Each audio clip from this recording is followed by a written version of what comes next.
Good evening. I'm calling the Columbia County Board of Commissioners October 15th, 2024 meeting to order. Commissioner Moyer, if she'll open us with invocation. Yes, sir. Will you bow your heads with me?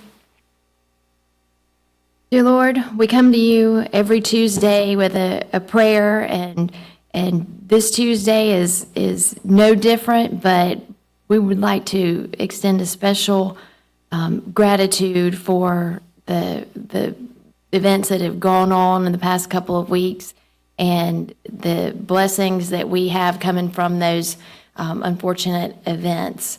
We thank you that there was no more damage and loss of life than we had. We know it could have been far worse. Thank you for the opportunities we've had to come out of this to make ourselves better, be a better, stronger team, and we have so much gratitude for the team that we have and our employees that work so hard to help our citizens during these events. Be with us as we go through this agenda tonight, and help us to take each of these items very seriously and consider each one and the impact it has on our community and our citizens and our neighbors. Help us to make our votes in fairness and in truth. In your name we pray. Amen. And for the pledge. Pledge allegiance to the flag of the United States of America, to the republic for which it stands, one nation, under God, indivisible, liberty and justice for all.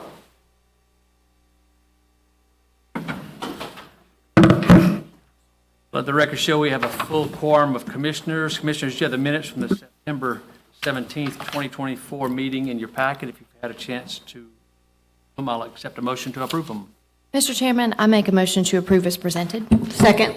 All in favor, raise your right hand. They are approved. As far as the agenda, we have one item that's been added, I-38. Is that correct, Mr. Johnson?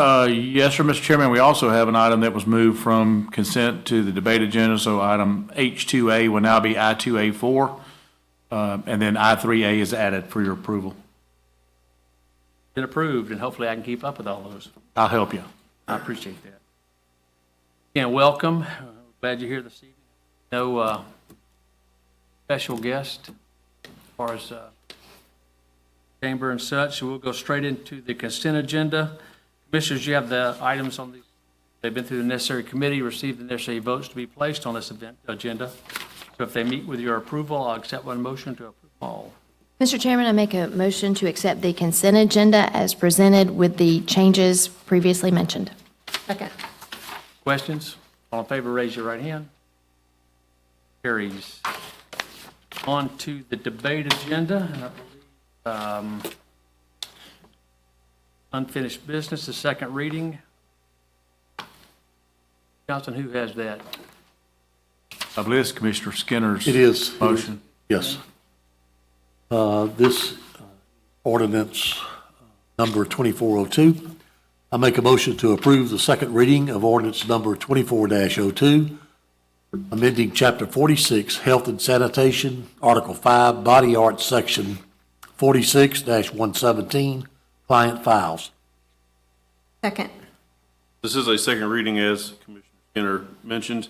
The Department of Public Health amended their rules. Our ordinance follows their rules. This rule change basically lays out all the information about the client that must be maintained by the artist. It spells out word for word how they maintain those files, what the file has to include. Questions? All in favor, raise your right hand. Motion carries. Clear, I believe you're up. Yes, sir. I make a motion to ratify resolution number 24-44, local state of emergency for Tropical Storm Helene. Second. So this is a ratification of the local state of emergency that was signed by Chairman Duncan during what was later Hurricane Helene. It's listed as Tropical Storm Helene because that's the way the governor put out the original declaration. So this is just having the entire board ratify what the chairman has already taken action on. Questions? All in favor, raise your right hand. I make a motion to ratify contract amendment number 1 with Ceres Environmental Services for disaster debris management services. Second. Again, this was during the storm and the cleanup after. As you all know, we have a contract with Ceres. We've had that in place for some time. So Columbia County was very well prepared for the debris cleanup and the disaster cleanup. However, it became necessary for us to negotiate a contract amendment since it's been so long since we had this agreement in place. They asked for a 7.5% increase over the pricing that we had in place. That was really for inflation because it's been so many years since the original contract was signed. We felt comfortable with that, especially seeing some of the other contracts around the state that people did not have a contract. The prices that they were negotiating were much higher than what we had, even with the 7.5% increase.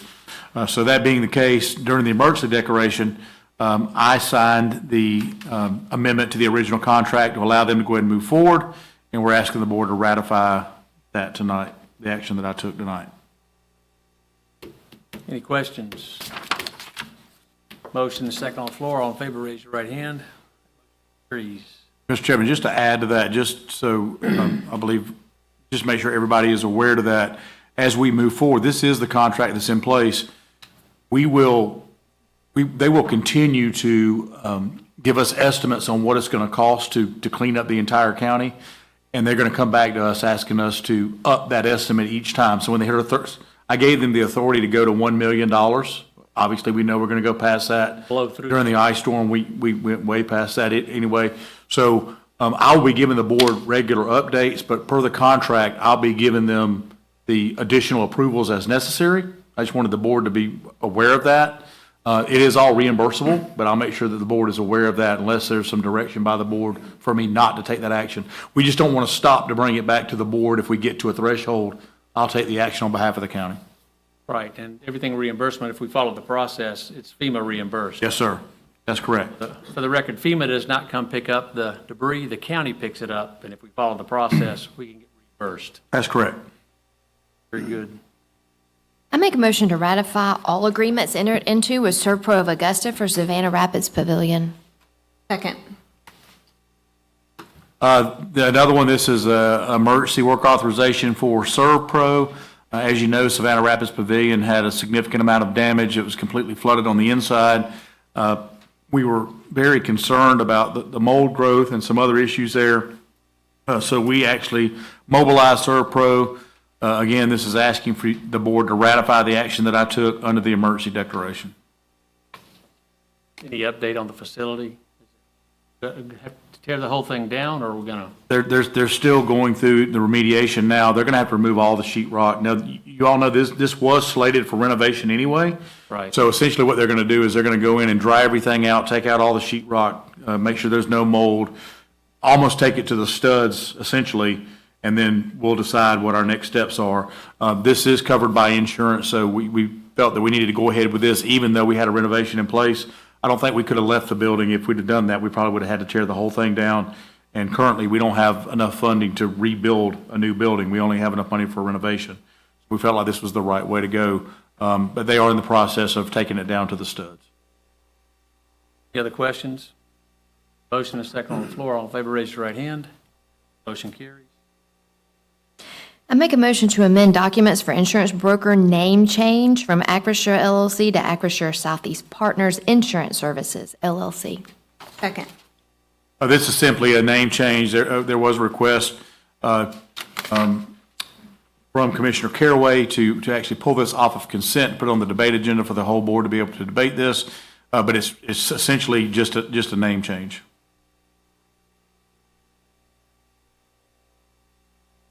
Debate it?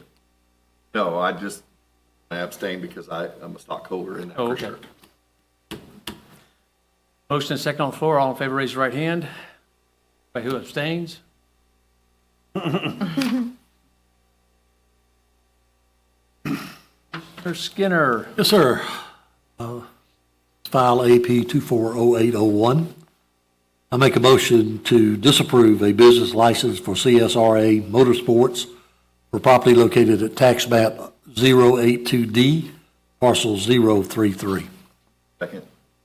This was a denial of a business license application.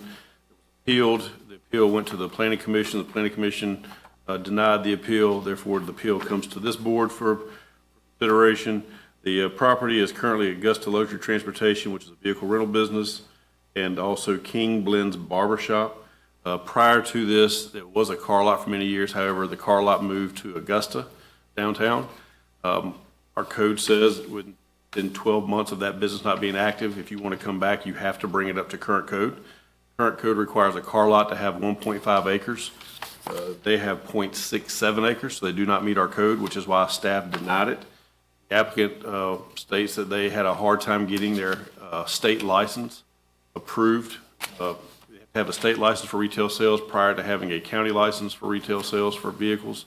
However, the timelines did not match. It exceeded the 12-month period. Were denied from staff, denied from planning commission, and now in front of you.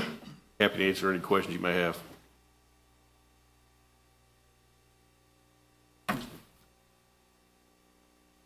The motion, second? Motion is second on the floor. All in favor, raise your right hand. All opposed? Motion carries. Yes, sir. File RZ 240802. I make a motion to approve the applicant to withdraw without prejudice. Second.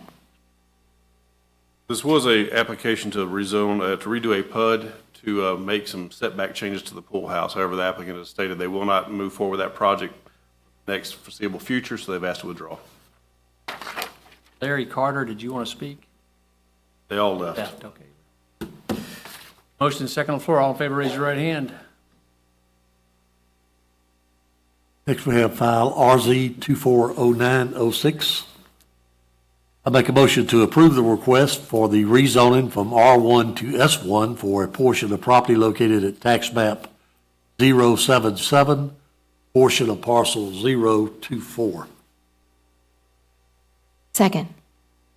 This is a request to go to S1 for a portion of this parcel. It's a 100 by 100 portion, as you can see on the screen. This is for a cell tower. There is a companion variance that's we voted on next. If you will allow, I'll go ahead and explain that at the same time so you have the full picture. Code requires a setback of the height of the tower, so 150 feet. However, they do not have that setback. One of the concerns is if the tower were to fall, if the tower is 150 feet tall, you need a 150-foot setback. It does not get into other properties. However, the way these towers are designed now, if they do break, they actually collapse on themselves. They said it's about a 47-foot, 49-foot collapse zone for this tower, which is inside the 100 by 100 area they are asking to rezone. So they're asking for the rezone for S1 to build the tower. They are doing the 150-foot maximum allowed by code. They're asking for the variance on the setback. And it appears from their notes that the neighbors and surrounding communities were in favor of this. Most of them were. We did have one neighbor who did have some concern with the fall of the tower. If it were to fall, I believe his questions were answered at the planning commission with the design of the tower. Questions? Motion is second on the floor. All in favor, raise your right hand. Motion carries. Have the Yes, sir. File VA 240908. I make a motion to approve the request for a variance to section 18-312 for a portion of property located at tax map 077, portion of parcel 024, to reduce the required setback for a wireless communications tower per the plan provided. Second. anything else you need to add? Do we have any questions? It's already been explained. Motion is second on the floor. All in favor, raise your right hand. Motion carries.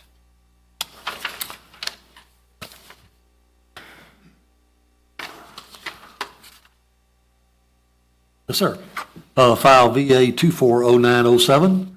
I make a motion to approve the request for a variance to section 74-79, 74-82, and 90-53 for property located at tax map 051, parcel 1534, to reduce the required buffer and setback along the shared lot line with Baker Place Road to 20 feet to allow space for the construction of a proposed pool.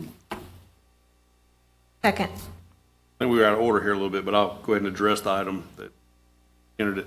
So this item is a request to amend the buffer. It's a rear buffer that was established as a zoning requirement when this lot was zoned R2.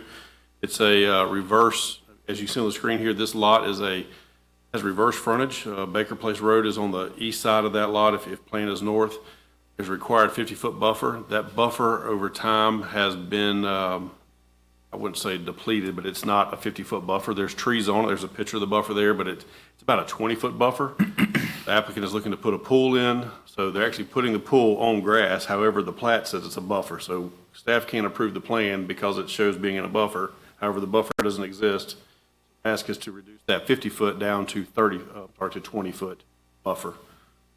It still provides the lack of access to Baker Place Road, which was the intent of it. Questions? Motion and second on the floor. All in favor, raise your right hand.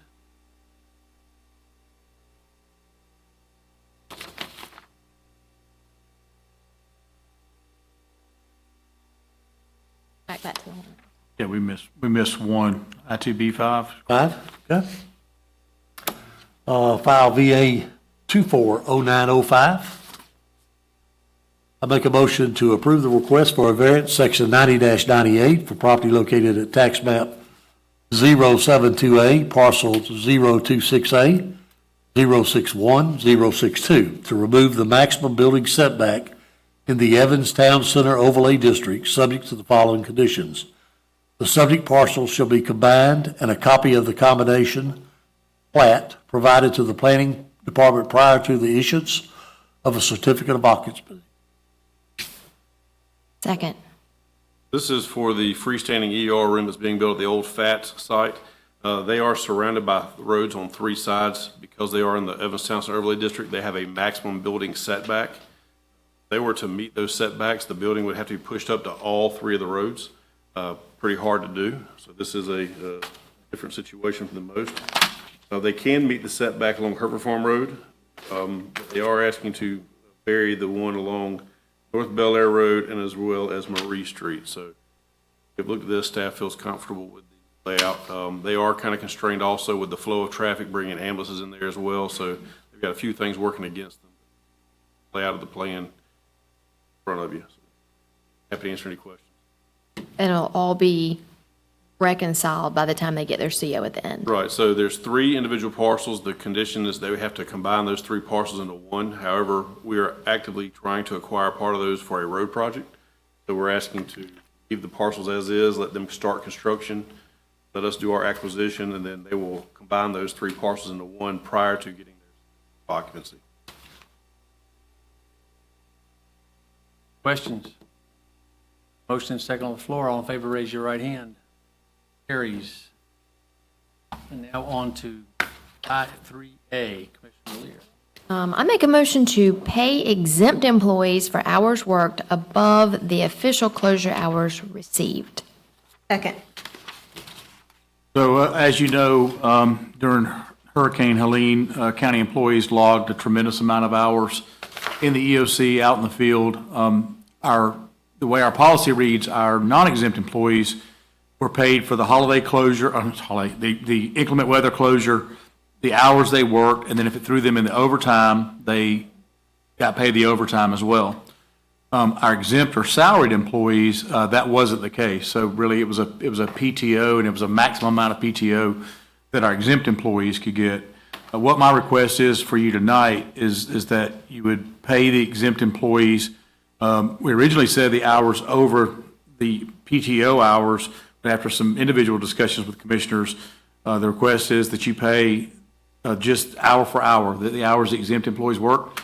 These are salaried employees. I mean, I know there's an expectation, and I would actually be okay if you didn't want to pay mine, but for the rest of the staff, I would ask that you just pay them hour for hour that they worked at their normal rate. And no PTO? No, so there will be no PTO according to this. This will, essentially, we will pay them for the hours that they worked during the storm.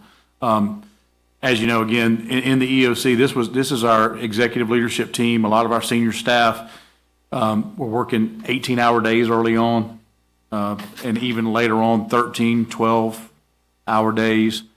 So this would compensate them just at their normal rate for the hours they worked. There'd be no overtime or anything like that. There would be no PTO. We do believe this is reimbursable, and we've also looked at the funding sources. It's an impact of a little over $200,000 to the general fund. which I believe we can handle with contingency, waiting on the reimbursement, and then the other funds share the balance of additional about $200,000, with the biggest being the fire department, about $88,000, and water utility, about $60,000. But I've spoken to Ms. Reese. I feel like the county can handle the impact of paying these people at their normal rate. Reimbursed, that was my We understanding. believe it to be reimbursable, yes, sir. We're going to submit it for reimbursement. I mean, it's pretty clear that any hours worked are reimbursable, as long as we keep good documentation. Mr. Granado and his staff have done an outstanding job of keeping that documentation. We will submit this for reimbursement. But I think the staff's worked very hard. I was told, started this venture about being a commissioner, about how wonderful the staff proved it to me for this event and after this event. Serve every bit of it. I'm honored to be able to vote in favor of that. Any other questions or comments? Motion is second on the floor. All in favor, raise your right hand. Motion carries. No legal matters, no request for review by committee. We have one public comment request. Sandra Moran.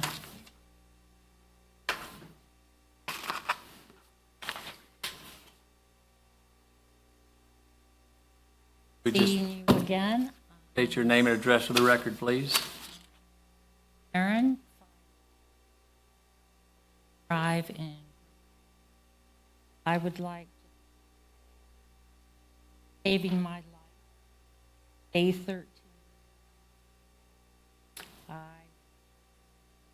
No power, no water, no, because I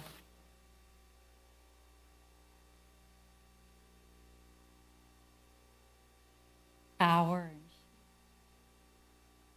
So I have a couple questions of, correct me to, I don't want the same result.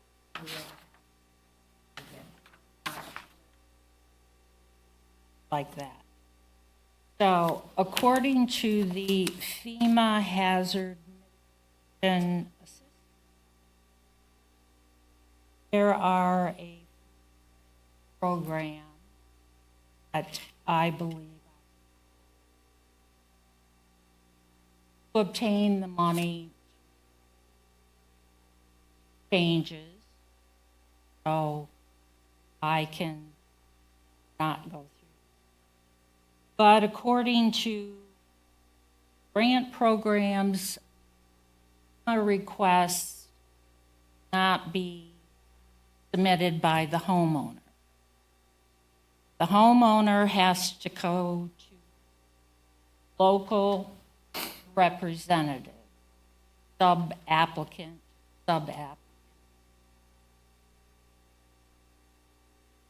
So I need to meet with that person that my grant request meet whatever that they're flagged. That money is flagged specifically for me.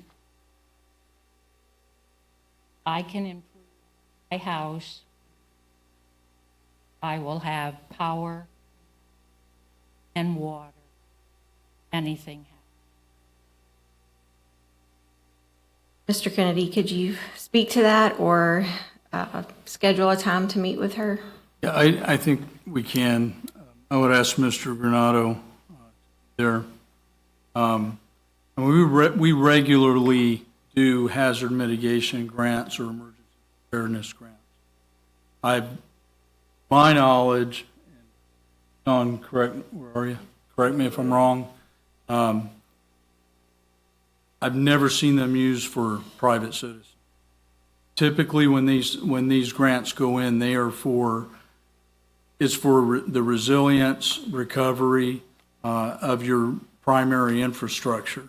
So we'd get grants for generators, for example, for shelters, for lift stations, for infrastructure itself. I've not seen them applied to an individual, and I'm not aware that it can be. You can look into it. Okay, maybe if you could look at specifically what she is looking at and then determine.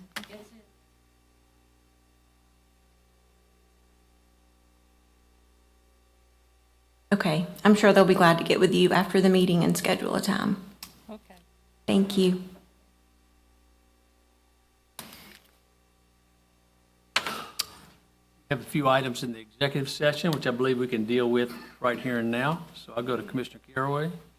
Sir, M1A, I make a motion to accept the donation from Robert and Holly Brown, parcel 050039F, Little Coyote Creek Gravity Sewer. Second. Working towards getting all the required easements, and this is a donation. Thank you very much. Questions? All in favor, raise your right hand. M1B, I make a motion to approve $400 to the state of Charles E. Simpson, parcel 031067E, temporary and permanent easement, Sawdust Road water line to tank. Second.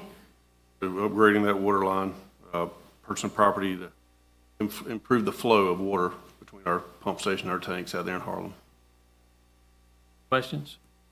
All in favor, raise your right hand. M1C, I make a motion to approve $8,500 to Mark Smith, parcel 060077, $18,500 to Brenda Kit Brightheart, parcel 06711, $135,000 to Laura and Frank Pizzi, parcel 0671408, to obtain right-of-way or easements for the Hereford Farm Road widening project. Second. It says 131. Once we have two more you're about to do. If y'all approve those, we'll be at 49%, so we're close to the halfway mark, so.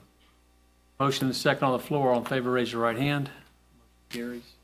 M1D, I make a motion to approve $19,900 to Michael and William Dakota, parcel 072233, $5,000 to Christy and Donald Reynolds Jr., parcel 067013, to obtain right-of-way and/or easements for the Hereford Farm Road widening project.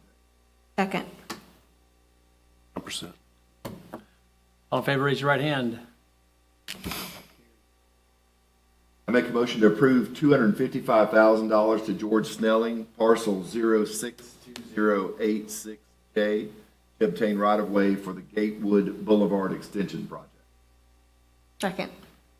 Little typo, it should say Gateway Boulevard, Chamberlain Road project. This is a current SPLOST project to extend Chamberlain Road,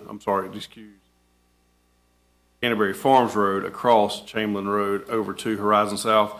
This is a commercial parcel that is at the end of existing Gateway Boulevard on the western side of Horizon South. We're having to purchase that commercial parcel to be able to connect Gateway Boulevard down to this Canterbury Farms Horizon South Chamberlain connector, as we call that project. Questions? Favor, raise your right hand. That motion carries. Last, M1E, I make a motion to approve the agreement of purchase and sell with Comcast for 2 acres located at parcel 074C059 in the amount of $90,000. Second. This is a purchase of a piece of property that we've made. We have a purchase sale agreement in place with Comcast. This is adjacent to the Martinez Evans Little League Park that we have off of Jesse Drive. Questions? Favor, raise your right hand. Carries. Other items on the agenda, I'll entertain a motion to adjourn. Make a motion to adjourn. Second. Favor, raise your right hand. We're adjourned. Thank y'all. Thank you very much.